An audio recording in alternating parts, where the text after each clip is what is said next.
যে ধারণ ক্ষমতা আছে 2-4 জন বেশি থাকতেই পারে, এটি শহর।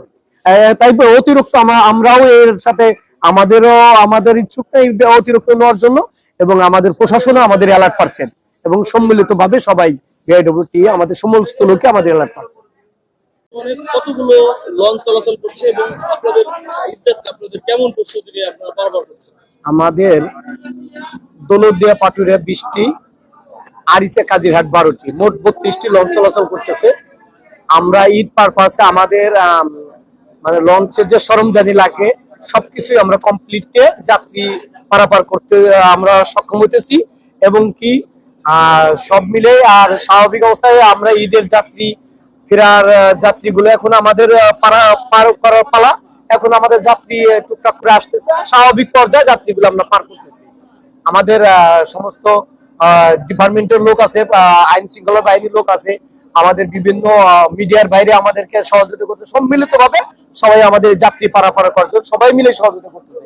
সবাইকে সচেতন করা হইতেছে, সবাইকে সুন্দরভাবে যাতে আমরা যাত্রী পারাপার করে যার গন্তব্যস্থানে পৌঁছায় দিতে পারি, এই জন্য আমরা সব মিলে আমাদের সব প্রস্তুতি দেওয়া। হঠাৎ করে ভাড়া বৃদ্ধিতে মানে যাত্রীদের মধ্যে কোনো প্রভাব পড়ছে কিনা?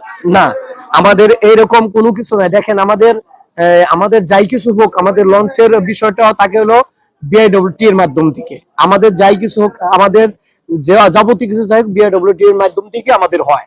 আমাদের কোনো এইরকম এখতিয়ার ক্ষমতা নাই আমাদের যে আমরা মন চাইলে যে টাকা বাড়াবো বা মন চাইলে এটা কিছু করবো, এটা আমাদের করার মতো এখতিয়ার আমাদের নাই। অতএব আমাদের বিআইডব্লিউটি এর মাধ্যমে থেকেই আমাদের কাজ করতে হবে। ধারণ ক্ষমতার বাইরে যাত্রী পারাপার আমাদের না, ধারণ বা ক্ষমতার বাইরে সবসময় প্রশাসনের টিম আছে, একজনের পর একজন আছে। আপনারা দেখছেন মিডিয়া বাইরেও থাকে। আমাদের যেভাবে আছে স্বাভাবিক 2-4 জন তো আমাদের স্টাফ দিয়েই থাকে, হয়তো আপনাদের যে ধারণ ক্ষমতা আছে 2-4 জন বেশি থাকতেই পারে, এটি শহর। তাই অতিরিক্ত আমরাও এর সাথে আমাদের ইচ্ছুকটা এই অতিরিক্ত নেওয়ার জন্য, এবং আমাদের প্রশাসনও আমাদের অ্যালার্ট পাচ্ছেন, এবং সম্মিলিতভাবে সবাই বিআইডব্লিউটি আমাদের সমস্ত লোকে আমাদের অ্যালার্ট পাচ্ছেন।